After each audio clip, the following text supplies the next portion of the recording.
Kan judulnya ada kurma nggak sini? Oh ada. Oh komplit. Ada kurma. Kalau makan kurma, Nabi SAW biasa makan kurma dengan semangka.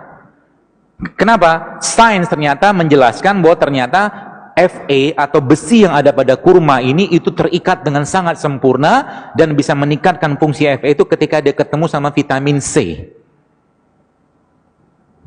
Maka makanlah kurma dengan semangka atau jeruk. Kan tinggi itu vitamin C-nya. Atau apa lagi? Biar Anda kuat tulang-tulangnya, habis Anda makan kurma, Anda ngapain? Anda minum persan jeruk nipis sama madu. Wah, you are strong man lah. Minum itu. Vitamin C dapat, enzim dapat, semua dapat. Dan perkasa luar biasa. Kenapa? Ada besi di sini. Kuat kita nanti. Dan jangan berlebihan. Termasuk ibu-ibu yang mau hamil atau sedang hamil, makan kurma boleh nggak? Boleh. Tiap hari. Tapi hanya 7 butir itu cukup. Nggak usah lebih. Kita masih butuh energi nggak? Masih butuh. Kita butuh protein. Protein kita dapat dari mana? Dari beliau ini. Ini minyak. Minyak apa? Ini minyak zaitun. Minyak zaitun ini barulah sains ternyata menjelaskan dia mengandung namanya MUFA. MUFA itu medium unsaturated fatty acid. Salah satu minyak terbaik yang bisa digunakan untuk meningkatkan fungsi jantung, membagi kolesterol, ada pada zaitun. Sehingga nanti apa? Ketika malam mau tidur, minumlah zaitun 1 sendok. Makan. Ketika Anda bangun, ketika sahur, jadi sahurnya gimana nanti Pak? Gampang. Sahurnya gimana? Anda minum infus kayak beginian, Anda makan kurma 3 butir, minum ini 1 botol. Bagus memang sudah dibatasin ya, biar nggak roaming. Minum ini 1 sendok makan, udah cukup buat energisnya. Habis itu ngapain? Doa banyak-banyak. Kan sahur harusnya banyak doa. Ya Allah, kuatkan aku hari untuk beribadah, kuatkan baca Quran ya. Teman-teman kemarin ada lihat postingan saya tentang Ramadan nih. Kalau bisa jadikan Ramadan terbaik, paksain diri Anda. Kalau bisa 1 hari tembus 10 juz. Bisa nggak? Bisa, cuma butuh 5 jam kok. 1 juz itu kurang lebih setengah jam lah kalau Anda baca lancar. Katakanlah agak sedikit belepotan, 40 menit lah. 40 menit katakanlah kali 10 ya kurang lebih nggak ada 6 jam, 5-6 jam something lah cuman. Push yourself, sebab apa? Ibadah itu kalau nggak dipaksain sampai bila-bila masa, kata orang Malaysia bilang, nggak bakal bisa.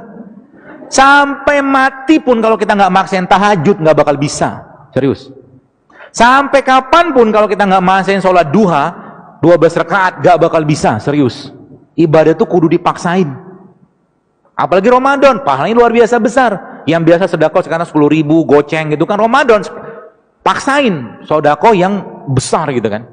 Apalagi kalau kita baca Al-Quran, minta sama Allah. Jadi ketika Anda baca Quran nanti, minta sama Allah, ya Allah, jika ada penyakit dalam badanku, dalam kolbuku, maka jadikan Al-Quran ini sebagai penyembuhnya. Itu janji Allah begitu. Maka, apa yang terjadi? Subhanallah, Al-Quran akan merontokkan radikal bebas kalau bahasa saya. Radikal bebas di mana? Radikal bebas di dalam kolbu kita. Radikal bebas yang ada dalam aliran darah kita. Radikal bebas yang ada pada organ-organ kita. Subhanallah kan? Maka Allah katakan apa dalam Quran? Wa nunazzilu minal Quran ma huwa syifa wa rahmatul lil mu'minin. Dan kami turunkan Al-Quran itu sebagai syifa, sebagai penyembuh. Maka kita harus amat sangat yakin bahwa Al-Quran itu memang penyembuh. Syaratnya gimana? Sama ketika Anda atau seseorang sakit. 2 menit lagi ya? Habis. 1 menit deh. Ketika Anda sakit, berobat ke dokter atau mungkin berobat ke herbalis, lalu Anda dikasih obat, katakanlah, minumlah Pak ya 3 kali 5 kapsul atau 3 kali 500 mg. Nggak sembuh, naikin dosis sama dia. Kan gitu. Maka sama juga dengan Al-Quran. Al-Quran ketika belum memberikan efek, naikkan dosisnya. Dahsyat kan? Naikkan dosis baca Al-Quran. Sampai apa? Sampai kharru sujada wa bukiya. Kita tersungkur, bersujud, menangis. Minta ampun sama Allah, maka saat itulah Allah akan mencurahkan rahmat dan ampunannya, penyakit-penyakitnya dibuang oleh Allah SWT. Itu dahsyatnya bulan Ramadan.